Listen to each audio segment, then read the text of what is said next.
Dans cette deuxième partie, on va réaliser des exercices concernant le raisonnement scientifique. Donc, il faut juste lire l'énoncé de chaque exercice du début jusqu'à la fin. Et on sait que cette partie, elle est notée sur 12 points. À ne pas rater, bien sûr. Il faut juste lire l'énoncé de chaque exercice. Donc, on va commencer par l'exercice 1. L'oxydation des nutriments par le dioxygène permet la production d'énergie nécessaire à l'activité cellulaire. Selma souffre d'une fatigue générale, le résultat des analyses du sang demandées par son médecin après consultation figure sur le tableau ci-dessous. Donc, il faut lire attentivement l'énoncé du tableau. Quelques constituants du sang, on a les globules rouges et l'hémoglobine, HP. L'hémoglobine, on sait que c'est la protéine membranaire d'un globule rouge. Résultat d'analyse du sang de Selma, c'est 3 600 000 globules rouges et 9,5 grammes par décilitre d'hémoglobine. Alors que pour les valeurs moyennes, c'est-à-dire d'une personne saine, c'est le taux des globules rouges, il varie entre 4 millions à 5 millions de globules rouges et l'hémoglobine, c'est 14 grammes par décilitre et jusqu'à 15 grammes par décilitre. Donc, voilà pour le tableau. La première question, interpréter ces résultats, c'est-à-dire résultats de l'analyse du sang de Selma, et on va la comparer bien sûr avec la valeur moyenne d'une personne saine. Deuxième question, expliquer la relation qui existe entre la quantité d'hémoglobine et globules rouges. Et par la suite, on va la comparer avec la fatigue générale dont Selma souffre. On va commencer par la première question, interpréter ces résultats. Donc, à partir des données du tableau, qu'est-ce qu'on a vu? On a vu que le taux des globules rouges chez Selma est inférieur à la normale. Si on retourne vers le tableau, donc voilà. Le résultat d'analyse du sang de Selma, on voit ici 3 600 000 globules rouges, alors que pour une personne saine, le taux des globules rouges, il varie entre 4 millions et 5 millions. Donc, on voit ici une diminution des taux des globules rouges. Et par la suite, bien sûr, le taux d'hémoglobine, c'est 9,5 grammes par décilitre. Si on la compare avec une personne saine, c'est 14 grammes par décilitre jusqu'à 15 grammes par décilitre. Donc, voilà la réponse. À partir des données du tableau, on voit que le taux des globules rouges chez Selma est inférieur à la normale. Et la même chose pour l'hémoglobine. Bien sûr, pourquoi? Parce que l'hémoglobine, c'est la protéine membranaire d'un globule rouge. D'accord? Donc là, on a interprété le tableau, on a juste comparé la quantité, ou bien le taux des globules rouges et d'hémoglobine chez Selma et on l'a comparé avec une personne saine. Question 2. Expliquer la relation qui existe entre la quantité d'hémoglobine, globules rouges et la fatigue générale dont Selma souffre. On sait que la majeure partie, bien sûr, du dioxygène, elle est transportée dans le sang par l'hémoglobine. C'est juste 2% du dioxygène qui est transporté dans le plasma sanguin, alors que 98% du dioxygène, elle est fixée sur l'hémoglobine. Donc, cette protéine membranaire du globule rouge. Et puisque le taux d'hémoglobine au niveau du sang de Selma, elle est faible, à la normale, elle est inférieure à la normale, donc les cellules ne s'approvisionnent pas en dioxygène d'une façon normale. Et par la suite, la production de l'énergie est faible et Selma n'arrive pas à réaliser, bien sûr, ses activités physiques. Et au contraire, elle souffre d'une fatigue générale. Pourquoi? Parce que la quantité d'énergie libérée par la cellule, elle est faible, car les cellules ne s'approvisionnent pas d'une façon normale en dioxygène. Et on sait que le dioxygène, elle est indispensable pour la dégradation et l'oxydation des nutriments afin que les cellules puissent produire de l'énergie. Voilà, on va passer au deuxième exercice. Le tableau suivant représente la croissance d'un enfant en fonction de son âge. Voilà le tableau qui représente les mois de 0 jusqu'au 36 mois et le poids en kilogrammes. Voilà. La première question, interpréter les données du tableau. Après le sevrage, l'enfant se nourrit du riz et céréales sous forme de bouillie. À un moment donné de sa vie, l'enfant tombe malade. Il a les cheveux cassants, mains et pieds gonflés. Là, on parle des œdèmes, avec diarrhée et vomissements fréquents. Question 2, indiquer l'âge où l'enfant est tombé malade. Toujours à partir du tableau. Déterminer de quoi souffre cet enfant. Question 4, préciser la cause de cette maladie. Question 5, proposer comment on peut éviter cette maladie. On va commencer par la première question. Interpréter les données du tableau. Donc, au début, on voit que l'enfant a une augmentation progressive dans le poids. Si on retourne au tableau, voilà, on voit une augmentation progressive du poids, mais une fois on arrive au 15e mois, donc le mois 12, après, on voit une chute du poids de l'enfant. D'accord? Donc, si on veut interpréter le tableau, donc comment on va faire? On voit une augmentation progressive du poids de l'enfant, mais une fois arrivé au mois 12, on voit une diminution du poids ou bien une chute du poids de l'enfant, bien sûr. D'accord?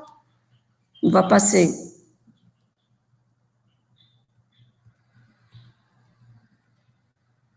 Au début, on voit une augmentation progressive du poids de l'enfant, mais au bout du mois 12, son poids a chuté ou bien son poids a diminué. Donc là, on a interprété le tableau. Indiquer l'âge où l'enfant est tombé malade. Comme on vient de le dire, c'est à partir du mois 12 où l'enfant est tombé malade, car son poids a diminué, a chuté, pardon. Et c'est la période qui coïncide le sevrage, c'est-à-dire l'arrêt de l'allaitement maternel. Déterminer de quoi souffre cet enfant. Donc, comment on va répondre à cette question-là? Toujours, on va trouver les réponses dans l'énoncé de l'exercice. Les symptômes cités dans les données de l'exercice sont ceux du kwashiorkor. Quels sont ces symptômes? On voit des cheveux cassants, une diminution du poids. Qu'est-ce qu'on voit aussi? Des cheveux cassants, comme on vient de dire, d'accord? Et des œdèmes. Et ces symptômes, sont les symptômes du kwashiorkor. D'accord? Toujours, on trouve les réponses toujours dans l'énoncé de chaque exercice. Quatrième question, préciser la cause de cette maladie. Donc, le kwashiorkor, c'est une maladie qui est due à une carence en protéines, surtout d'origine animale. Pourquoi? Parce que les protéines animales, ils renferment tous les acides aminés essentiels à la croissance des os, des muscles.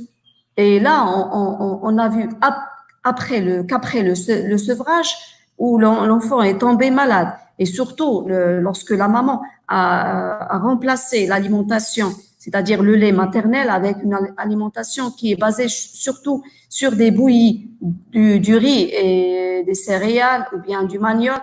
Donc, tous ces aliments-là, ils sont pauvres en protéines ou bien en acides aminés essentiels et indispensables aux bonnes croissances des os et des muscles. Donc voilà, le kwashiorkor, c'est une maladie qui est due à une carence en protéines. La cinquième question, proposer comment on peut éviter cette maladie.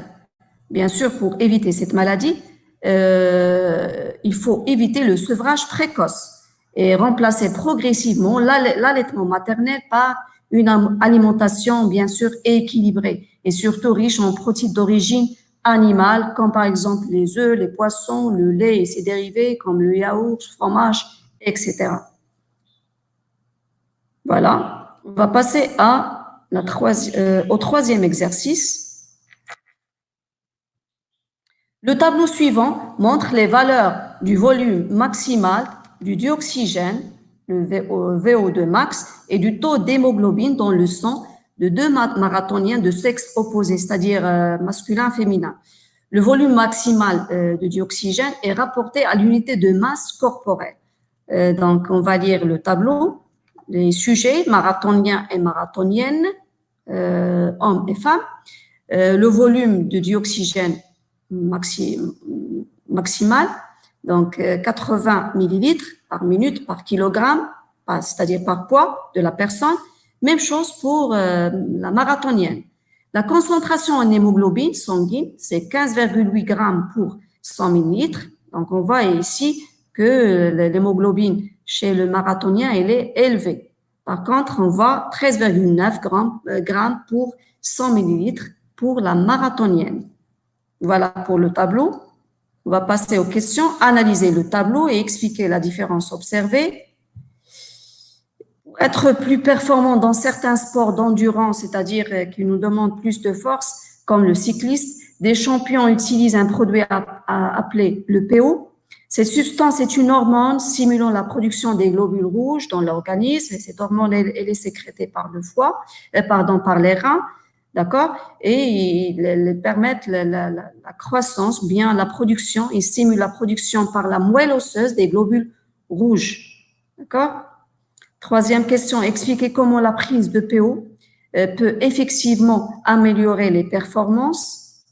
Et on va commencer directement par la question 1. Analyser le tableau.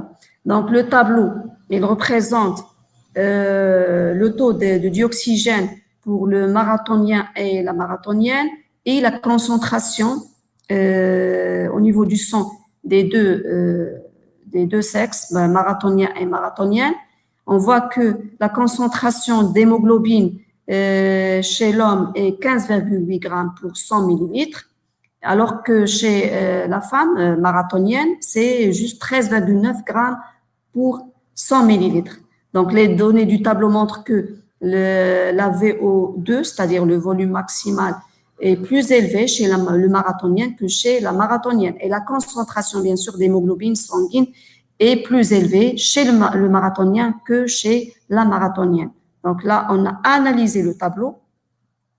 Après, la question 2, expliquer la différence observée. Donc, le marathonien a une plus grande capacité à prélever l'oxygène, bien le dioxygène de l'air, car là, il y a une concentration en hémoglobine sanguine plus élevée. Elle est supérieure à celle de la marathonienne, comme on vient de voir dans le tableau. Pour la question 3, expliquer comment la prise de PO, c'est-à-dire cette hormone-là, peut effectivement améliorer les performances. Donc, comme on vient de voir, bien de lire dans l'énoncé, que le PO, c'est une protéine qui stimule la production des globules rouges par la moelle osseuse. On sait que les cellules sanguines sont fabriquées au niveau de la moelle osseuse, d'accord? Et la prise de PO va stimuler la production des globules rouges et que ces derniers renferment bien sûr de l'hémoglobine. On sait que l'hémoglobine, c'est la protéine membranaire des globules rouges. Et on sait aussi que cette hémoglobine, cette protéine, elle a la capacité de fixer le dioxygène et le transporter jusqu'aux cellules afin de produire de l'énergie. Donc, par conséquent, il y aura une augmentation de la concentration sanguine en hémoglobine et cela permet d'augmenter la quantité de dioxygène au niveau cellulaire. Pourquoi? Parce que la majeure partie du dioxygène est transportée par l'hémoglobine et une fois les muscles vont s'approvisionner en dioxygène, donc il y a une augmentation de production d'énergie. Et là, le marathonien, il va effectuer un effort physique plus que la marathonienne. Donc, là, ce qui va aboutir à l'amélioration des performances des champions dans les compétitions. D'accord? Donc, c'est pour cette raison qu'on a vu que le taux d'hémoglobine, par exemple, si on prend le PO, ça va stimuler la production des globules rouges par la moelle osseuse. Et lorsqu'on parle d'hémoglobine, c'est-à-dire de globules rouges, on parle d'hémoglobine. Et lorsqu'on parle d'hémoglobine, c'est-à-dire la quantité de dioxygène transportée il va être élevé. Et les cellules vont s'approvisionner plus en dioxygène, ce qui va aboutir à la production d'énergie essentielle à toute activité physique. D'accord? Donc voilà, c'est tout pour cette séance. Et merci et je vous souhaite encore une autre fois bonne chance pour l'examen. Merci.